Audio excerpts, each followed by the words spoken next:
تو اب اگر کوئی موت کے وقت توبہ کرتا ہے, کیونکہ موت کے وقت تو عالم برزخ نظر آنا شروع ہو جاتا ہے, فرشتے اور عذاب آنکھوں سے دیکھنا شروع کر دیتا ہے. دیکھنے کے بعد تو فرعون بھی ایمان لے آیا تھا بھائی. ہزاروں بچوں کا قاتل 20 دفعہ سمجھایا گیا, موسیٰ کلیم اللہ کو بھیجا گیا, اتنے بڑے پیغمبر کو معجزے دکھائے گئے, سب کچھ, اس کی کھوپڑی میں بات نہیں آئی. بتایا گیا اب بھی توبہ کر لے. آخری چانس دیا گیا کہ بھائی سمندر میں راستے بن رہے ہیں, پانی میں, کیسا معجزہ, بنی اسرائیل وہاں سے گزر رہے ہیں, سمندر پھٹ گیا ان کے لیے, کتنا بڑا معجزہ دیکھا نا. وہاں بھی اگر توبہ کر لیتا تو اللہ معاف کر دیتا. کتنا بڑا اللہ نے اس کو آپشن دیا. اس کمبخت کو پھر بھی خیال نہیں آیا, اپنی فوجیں لے کے اسی راستوں میں اتر گیا جو کس کے لیے بنے تھے, بنی اسرائیل کے لیے. ابے بھائی یہ تو اس کے لیے اللہ نے تمہارے سامنے بنائے ہیں, ورنہ پانی ایسے کہاں پھٹتا ہے. دماغ کیا ہو گیا تھا خراب, اترا ہے اور پانی اللہ نے جوڑ دیا. یہ نہیں سدھرے گا. جیسے میں 4 شادیوں پہ بیان نہیں چھوڑوں گا نا, تو ہم تو غلط بات پہ تو نہیں اڑے ہوئے نا, صحیح بات پہ اڑے ہوئے. لیکن فرعون کس پہ اڑ گیا تھا, غلط پہ. تو فرشتوں نے بول دیا یہ نہیں سدھرے گا, یہ نہیں. اور واقعی جو برے لوگ ہوتے ہیں ایک حد تک جانے کے بعد پھر ان میں سدھرنے کا چانس ختم. اللہ تو توبہ کے لیے ہر وقت تیار بیٹھا ہے, لیکن پھر بندے کا چانس ختم, بندہ کرتا نہیں ہے توبہ. تو پھر کیا ہوا ہے, اللہ نے سمندر کو ملا دیا. جب ملایا ہے تو فرعون کا جب پانی حلق میں جانا شروع ہوا, فرعون نے کیا کہا, آمنت انہ لا الہ الا الذی آمنت بہ بنو اسرائیل. ہمارے استاد جب اس آیت کا ترجمہ کرتے, ہمیں درس جب قرآن ہم پڑھا رہے تھے نا ہمیں قرآن مدرسے میں, تو وہ اس آیت کے بڑا مزہ لے کے ترجمہ کرتے تھے. فرماتے تھے کہ دیکھو ساری زندگی فرعون ایمان نہیں لایا, مرتے ہوئے لائے تو بڑی ڈیٹیل سے لایا ایمان. انہو, یہ ہو ضمیر شان ہے. جو عربی گرامر جاننے والے طلبہ ہیں ان کو پتہ ہے ضمیر شان کسے کہتے ہیں. اس کا ترجمہ یہ ہوتا ہے کہ قصہ یہ ہے, کہ بات یہ ہے, کہ اس کو ضمیر قصہ بھی کہتے ہیں. یعنی جب آپ کوئی بات شروع کرنے سے پہلے تمہید باندھتے ہیں نا کہ ایکچولی بات یہ ہے کہ, تو اس کے لیے ہو ضمیر لائی جاتی ہے, اس کا کوئی مرجع نہیں ہوتا. تو فرعون سے موسیٰ علیہ السلام ساری زندگی یہ مطالبہ کرتے رہے کہ تو ایک دفعہ زبان سے کہہ دے آمنت باللہ, میں کس پر ایمان لایا, اللہ پر. یہ سینٹنس زبان سے نکال دے. فرعون اتنا سا مختصر جملہ بھی زبان سے نکالنے کے لیے پوری زندگی تیار نہیں ہوا, بلکہ اوٹ پٹانگ باتیں کرتا رہا. لعلی ابلغ الاسباب, لاؤ سیڑھیاں لے کر آؤ, میں ذرا آسمان پہ چڑھ کے دیکھوں. اطلع الی الہ موسیٰ, موسیٰ کے خدا کو جھانک کے دیکھوں ہے بھی یا نہیں ہے. اس طرح کی فضول باتیں کرتا تھا جیسے آج کل ملحد لوگ کرتے ہیں کہ اللہ نظر کیوں نہیں آتا. ساری زندگی اوٹ پٹانگ باتیں کرتا رہا.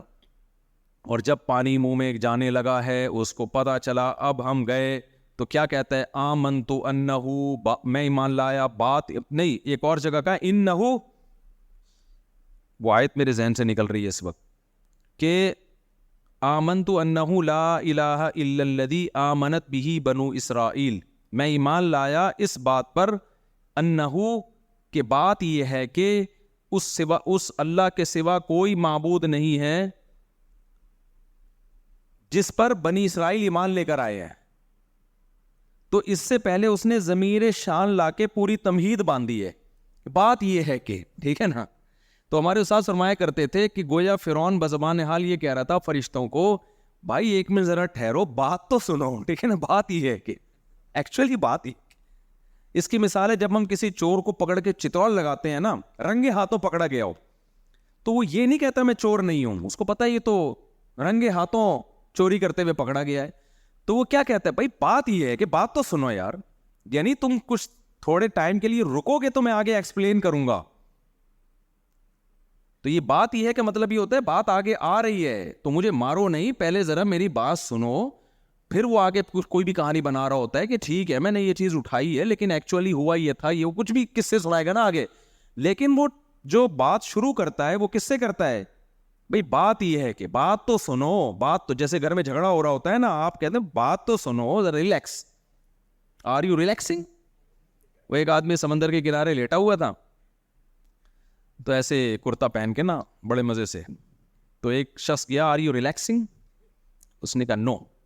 اس کو بڑا اشکال ہوا کہ ریلیکس تو کر رہے, پتہ نہیں کیوں منع کر رہے کہ آئی ایم ناٹ ریلیکسنگ.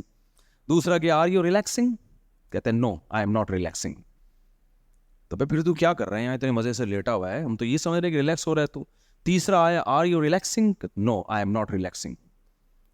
چوتھے نے بولا بھائی اتنے لوگ آ کے تجھ سے پوچھ رہے ہیں آر یو ریلیکسنگ, تو بول دے. کہتے ہیں میں I am Sanjeet Singh, I am not relaxing. نہیں یہ بات میرا خیال ہے سمجھ. کہتا ہے آئی ایم سنجیت سنگھ بھائی, آئی ایم ناٹ ریلیکسنگ. تو یہ خیر بیچ میں ویسے ہی ایک رائتا اور چٹنی کے طور پہ آپ نے دیکھا ہوگا جب کھانا چل رہا ہوتا ہے تو بیچ میں چٹنی کے طور پہ, اس کا بیان سے کوئی تعلق نہیں ہے. تو فرعون نے کیا کہا, بھائی تھوڑے ریلیکس, کیا کرو بھائی, ریلیکس. ابھی کیوں ڈبو کے مجھے مار رہے ہو یار, تھوڑا کیا کرو ریلیکس. بات یہ ہے کہ اس کا مقصد کیا تھا, تھوڑا فرشتوں کو کیا کرنا چاہ رہا تھا, ریلیکس. تو بات یہ ہے کہ پوری ڈیٹیل کے ساتھ, تو بھائی اب بھی اگر اللہ معاف کر دیتا نا تو اس کا مطلب پھر یہ ہوا کہ اللہ میں غضب ہے ہی نہیں. اللہ کی صفت انتقام کی آپ نفی کر رہے ہو, کیونکہ ایسے موقع پہ تو سب ہی توبہ کر لیتے ہیں. جب قبر کا عذاب اپنی آنکھوں سے دیکھیں گے, برزخ کی وحشت اپنی آنکھوں سے دیکھیں گے, تو بھائی پھر تو سب ایمان لے آئیں گے. تو اس لیے اللہ نے ایک اصول اور ضابطہ بنا دیا, موت سے پہلے واپسی کا آپشن ہے. کچھ بھی کر لو اللہ اپنے در سے مایوس نہیں کرے گا, کچھ بھی کر لو. لیکن جب موت قریب آ گئی نا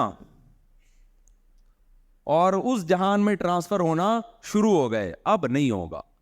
پھر اللہ کا اصول اتنا سخت ہے, اللہ کہتے ہیں اگر ساری دنیا کی ساری دولت دے کے بھی عذاب سے جان چھڑانا چاہے گا, جان نہیں چھوٹے گی.